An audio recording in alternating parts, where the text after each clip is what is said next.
I want to thank the organizers for inviting me to this. This is way outside my usual area. I'm a mathematician, and the closest I get would be SigComm, but this has been a lot of fun.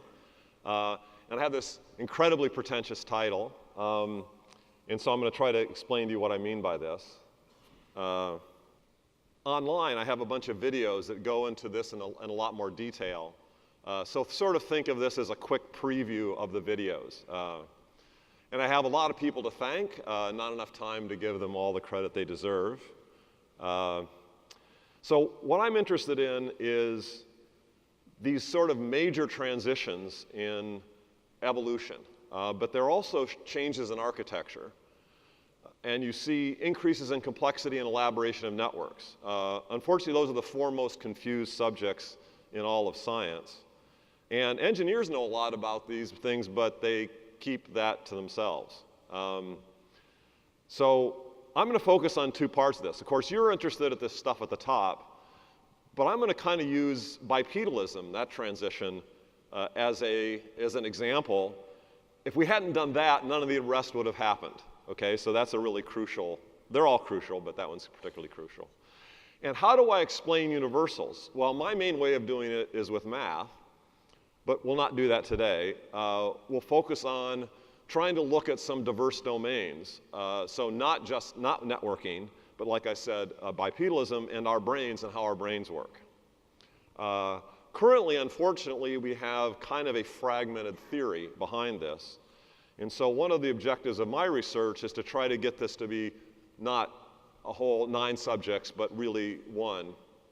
And that's the framework to try to do, is to create a theory which can then be used to understand these transitions. And again, lots of details in the videos. So now, I'm very different from this community. Maybe only one letter different, but that makes a big difference. But I think there's a lot of things that we're also interested in common. We want to have all these features. I'm maybe more theoretical, maybe more practical, but I think we also, again, maybe have different priorities, but the same interests. And also dynamic and deterministic, okay? And by deterministic, I just mean in the way I think about the problems today, I focus on not average behavior, but kind of what goes on worst case. And so in bipedalism, one of the most important things is a trade-off between robustness and efficiency. Now, of course, we'd like to be both. We'd like to be in the lower left-hand corner. That's the ideal case.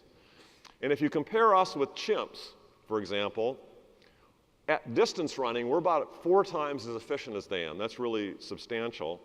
And if you add a bicycle, you get another factor of 2 or so, roughly, again, roughly. But much more fragile. And the bike makes the crashes worse, right? And so that's the trade-off we see in adopting bipedalism. And so what I want to do is think about these kinds of trade-offs. We'd like to be cheap, we'd like to be robust, but it's hard to be both. Now, the cardiovascular physiology part of it is very interesting as well. We have a very upgraded cardiovascular system compared to chimps. If you want to read about that, that's a recent paper, and I have some, again, videos online on this physiology. So we'll not talk about physiology. We're going to worry about the balance part of it, and not worry about efficiency, but really robustness. And ideally, again, we'd be cheap, fast, flexible, and accurate. We'd have all these things. Again, I'm going to ignore the cheap dimension. PowerPoint only lets you really draw things in 2 dimensions, so we're going to keep projecting things into 2 dimensions. So again, we'd like to be fast, flexible, and accurate, but it's hard to be all of those things.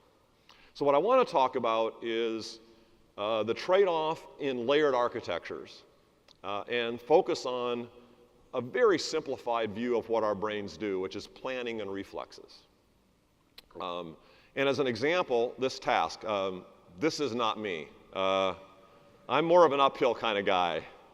So if this was me, we'd be watching a crash. But what we can see here is this higher level planning using vision is slow but very accurate. And then you have a lower level at the same time, a reflex layer, which is fast, dealing with the bumps. So you've got the trail you're following and the bumps. And so we can think about this planning layer. It's slow, but it gives us a lot of accuracy, flexibility, it's centralized, it has a whole bunch of, it's conscious, deliberate, and it deals with stable virtual dynamics. So, but just the opposite of the reflex layer, which deals with the bumps. It's fast, but it's inaccurate, rigid, it's very localized and distributed, and it's all unconscious and automatic.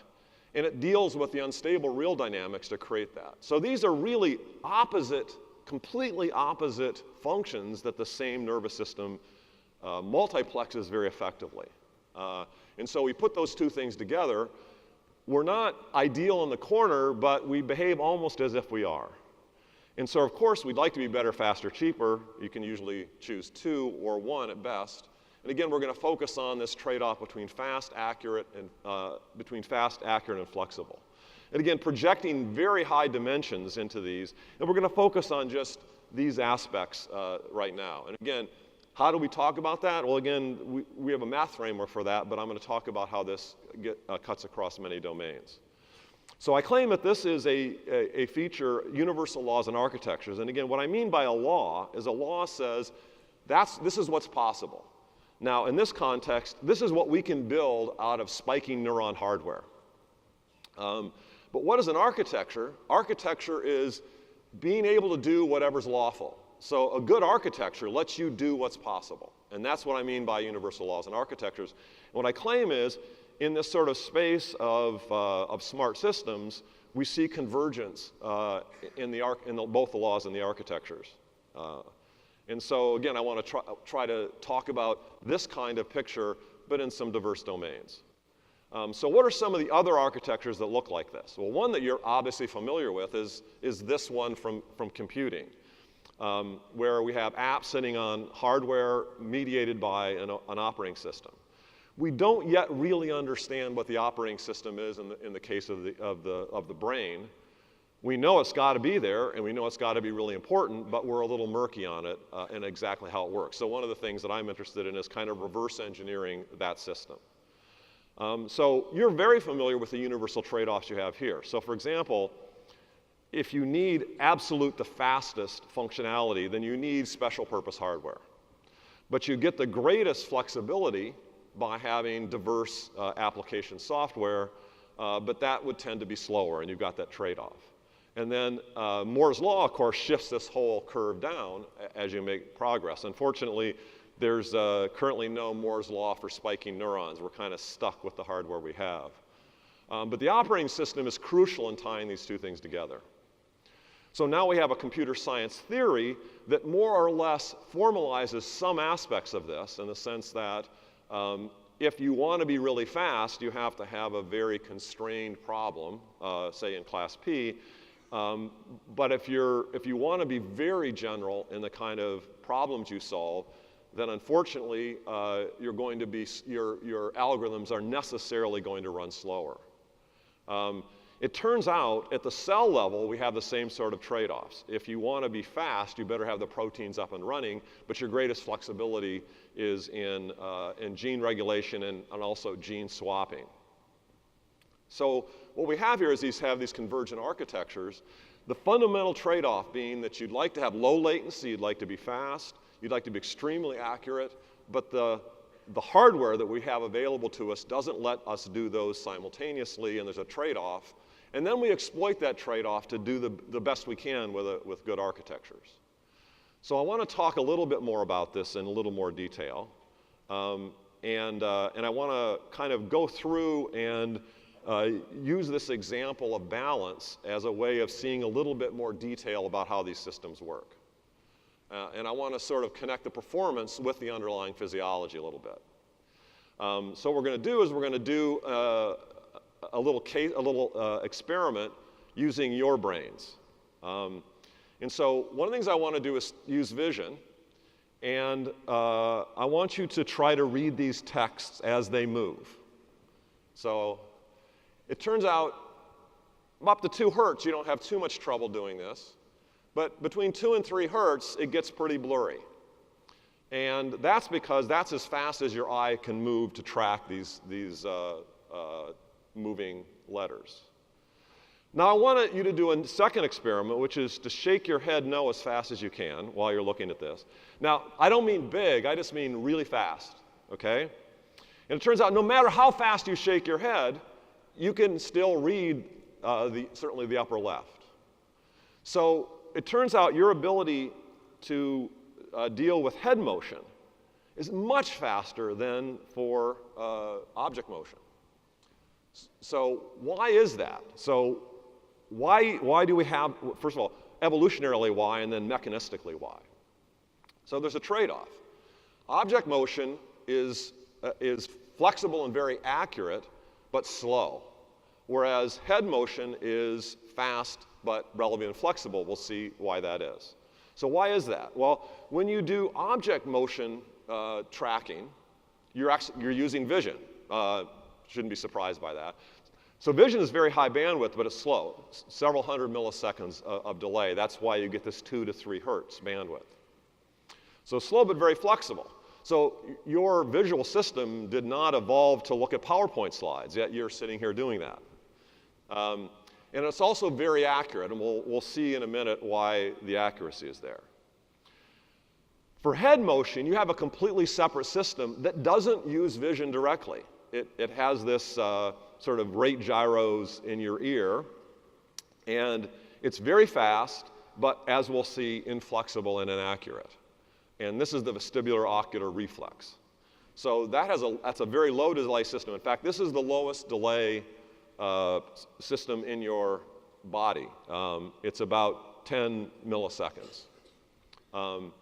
So this is sort of a minimal cartoon that shows you that this is the mechanism, both acting through the same muscles of the eye, but two completely separate pathways. And then there's this trade-off between these two, and that's why it's so much faster with your head than with the vision. And again, evolutionary, why is that? Well, object motion, if you're a hunter, object motion is much slower than your own motion of movement. And so you need to be able to have a much better head motion control system. It turns out this is another situation where we have a much more enhanced system than chimps. Chimps don't need this as much as we do, and so their VOR system is not as fast and as ours is. Now, any top predator needs this ability to be able to stalk at a distance, but also be fast once you get there. So it's not just us that has to have this capability. And I don't want to make it all about violence. You have to do this in all sorts of things. And it's not just vision, it's olfaction and other things as well. So this object motion is kind of part of this planning and vision side of the picture. And this head motion is sort of this reflex example. Because I can't have you all get on a bicycle and ride it down a mountain and crash and stuff like that. So we have to do a simpler example here. So again, what I want to repeat here is what a law is it says that this is what's possible, what components can be built from neural hardware. Ideally, we'd have hardware that's fast and flexible and accurate. But we can't build that out of the hardware that we're sort of built out of fish parts, right? And so there's only so much you can build with this. So that's what I mean by a law.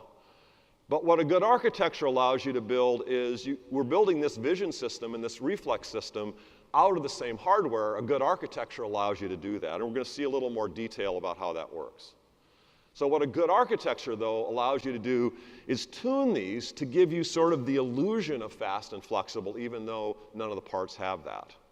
And so is that a contradiction? Well, not really. What happens is you're tuned to a specific environment, but then there are tasks that you don't do very well. So you're not very good at tracking some fast-moving object, but you don't need to.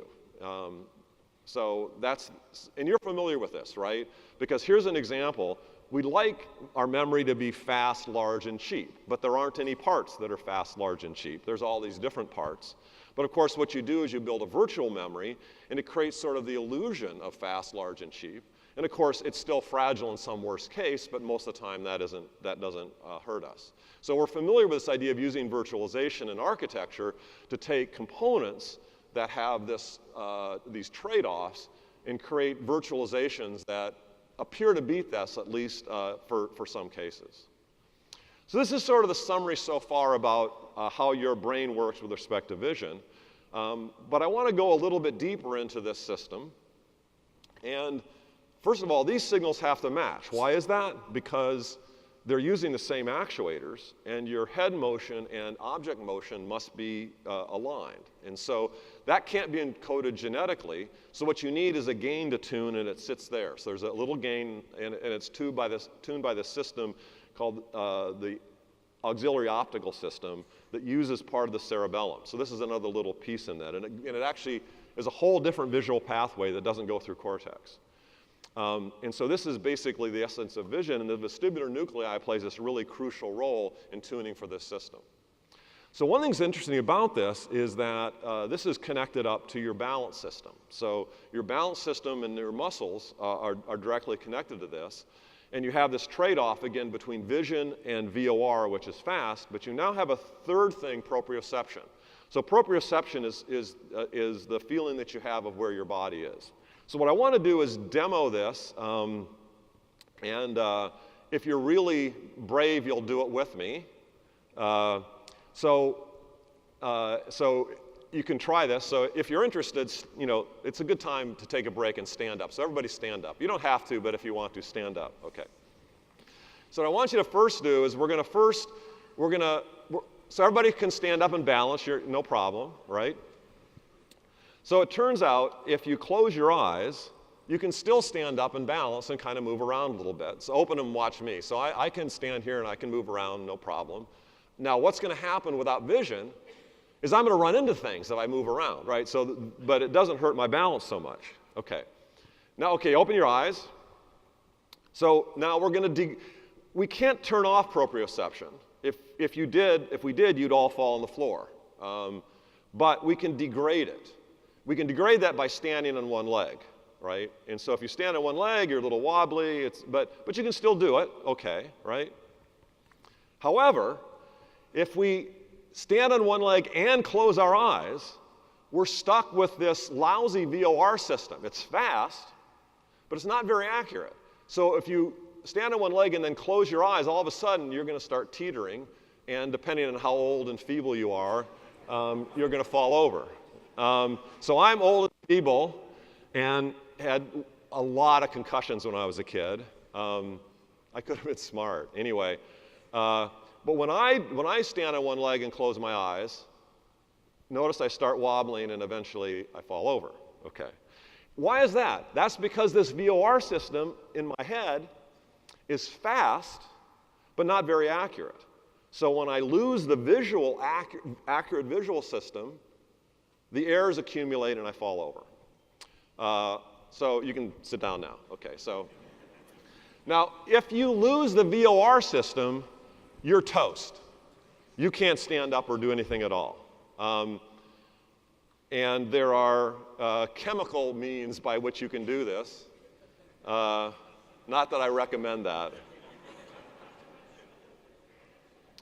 So now where does motion sickness come from?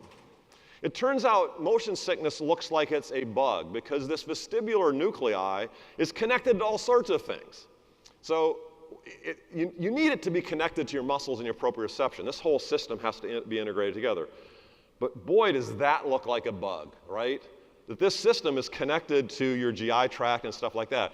And so motion sickness, which you can get with VR, for example, or in cars in a lot of situations, is a situation where the vestibular nuclei detects an error, and what do you do then? Well, you throw up, which seems like a crazy bug, right? Well, maybe not. This is the most sensitive toxin sensor in your body. So before you notice any other effects of ingesting a poison, you know it here.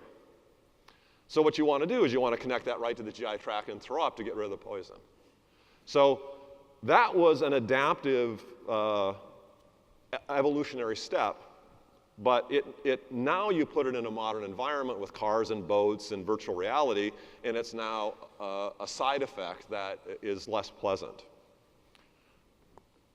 The other thing you do is you need this VOR sensor to be in your head. And why is that? So now we have to do it. We can't move that sensor around. it's stuck here. So we have to do another experiment, which is we're going to do a stick balancing experiment. And what I want to show you, and afterwards you can come up and try it yourself, is that as I make the stick shorter, it gets harder. Why does it get harder to balance a shorter stick? It's more unstable, and I've got this big delay in my visual system, and as I get a more unstable system with a delay, it gets harder and eventually impossible. But much more interesting is that if I take a long stick and look down, put the sensor in the middle, it's even harder still. And so I'm going to do a little demo now with that. So if I have the stick long, it's easy. And notice that it's very slowly unstable. But if I make it shorter, it gets harder, and it's faster. Watch, right? So it's faster, and I haven't gotten any faster, and so it gets harder. And so I get it down really short here, and I can't do it at all. And notice that I oscillate before I fail. Another interesting thing we won't go into today, but the theory predicts that. So, but here's the interesting thing. If I make it long, very, very stable, easy, no problem. But if I look down and occlude my peripheral vision, completely impossible. So you can, again, try this. You just get any kind of pointer and you can try this experiment. If I have to look down, completely impossible, where if it was short, it would be easy. So you can't have the sensor in the middle. The system won't work. We can't move this sensor down here. Fortunately, it was here in the fish in the first place. So when we got built out of fish parts, that part was okay. We have some other wiring that I could go into that is like really bad. So we need sensors that are high and fast. Why? Well, we have a theory that says exactly why. And again, I'm not going to have time to go into that, but there's videos on that online. And so again, I'm arguing that there's these universal laws in architectures. And how does this theory connect all these things? Well, one of the things you need to have a theory is you need to understand how the hardware influences the system level performance. So let me say a little bit about the hardware, because this is a hardware meeting, sort of. So this is sort of the optical fiber of the brain. It's spiking neurons. So what a nerve is a bunch of axons. And the axons is what carries the signal from individual neurons to each other. So I'm going to look at a couple cranial nerves. They happen to be about the same diameter, but real huge amount of diversity. So what I'm plotting here, it's a log-log plot. I'm plotting the mean axon diameter on the x-axis, and I'm sort of ignoring there's some variability. And then the axons per nerve. So these are all about the same cross-sectional area. So a fixed cross-sectional area on this plot would look like a slope 1 line here. And the optic nerve has about 1 million axons, and they're about a micron. That vestibular nerve has 50 times fewer axons, but they're bigger, faster. Auditory sits in there somewhere. Olfactory is off the curve. There's some spinal nerves here and so on. We're going to focus on this optic and vestibular. But there's 4 orders of magnitude in just this picture. So enormous heterogeneity in the composition of these otherwise similar nerves. But we're interested in speed versus accuracy, not axons per nerve. And it turns out, again, I'm not going to go into details here, but this is work with some colleagues in neuroscience, which is to say, given these are spiking neurons, what is the speed-accuracy trade-off? That is the latency and bandwidth trade-off here. And it's basically you have a fast but inaccurate vestibular nerve, a slow but accurate optic nerve. So there is this speed-accuracy trade-off at the level of spiking neurons. And these are extremely diverse and heterogeneous. If we look at the rest of the body, it's not just 4 orders of magnitude, it's 6, 7 orders of magnitude of diversity just within the same nervous system. Now, I think that networking is also going to get more diverse and heterogeneous, not less. And so it's going to help, and we're also going to want to solve these kinds of problems in automation in our systems. So we see this extreme diversity in the hardware, but we also see this extreme diversity in the performance of the system. And what the theory does is connect those. And again, I'm not going to go into the details, but you can sort of imagine what that has to look like. There's a formula for sort of the simplest possible case, a little block diagram with the simplest possible case. And so here's where we get this optimal, robust, efficient, intelligent, all these different things that are kind of trying to come out of the theory.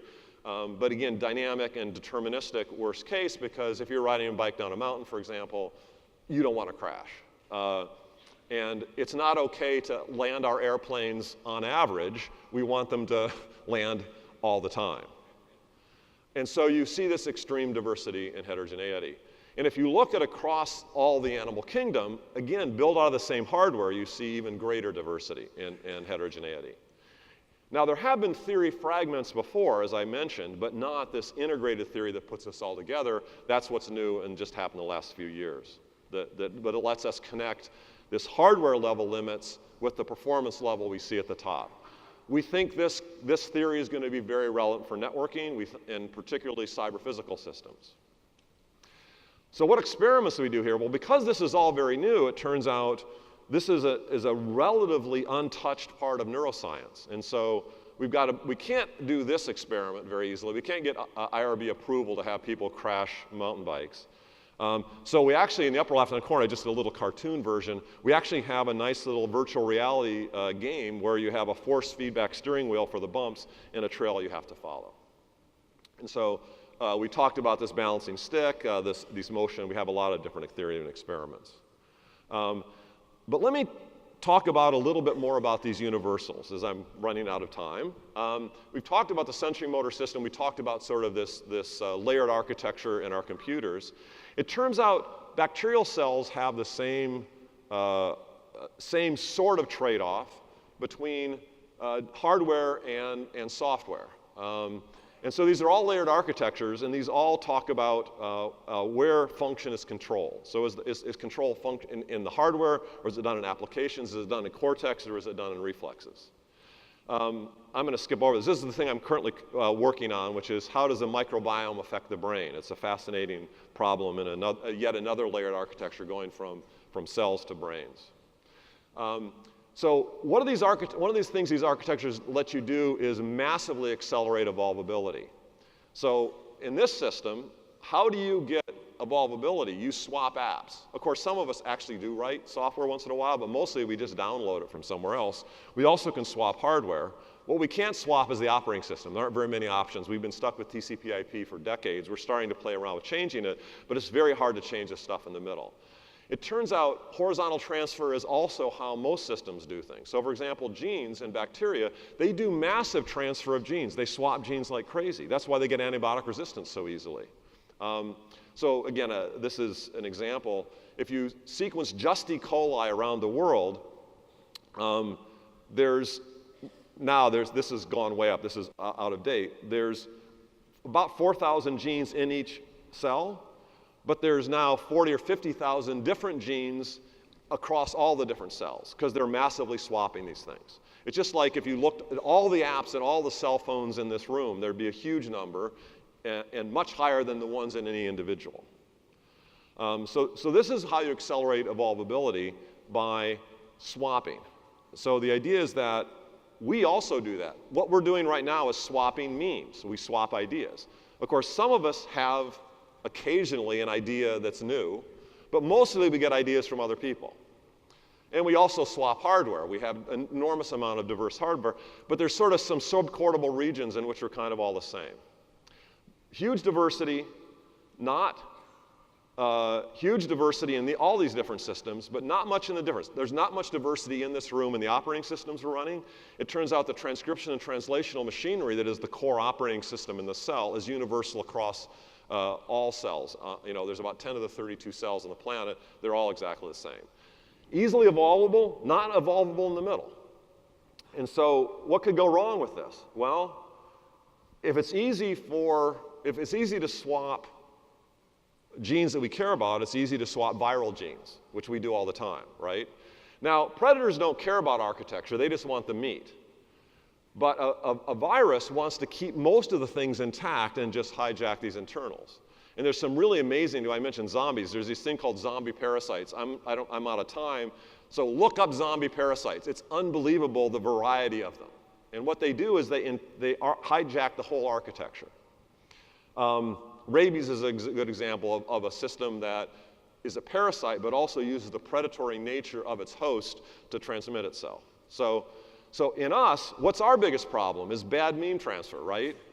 The biggest problem humans have is we have beliefs that we're moving around that are false, unhealthy, and dangerous. And so this is not good news. Biology does not offer us an encouraging story about network security. So I'm going to sort of end here. The idea is that I haven't told you much about this, but I've suggested that there are these kind of universal laws and architectures. We finally have an integrated theory that's starting to do that. We have to deal with going beyond centralized control to this situation because we need to do our control over systems with delayed communications. And of course, we need layered control. We might have some centralized planning, but distributed reflexes. Again, I think I'll stop here, but the idea is that we've had this theory with these names that you're all familiar with that are historical artifacts to some extent. And instead of having all these different theories, we need to sort of cut ourselves down to just a few. And so one of the things we're working on is getting a more unified picture of how this all fits together. And you probably expected me to talk about machine learning. We won't understand learning until we understand how these systems work. And so that's sort of the next big challenge.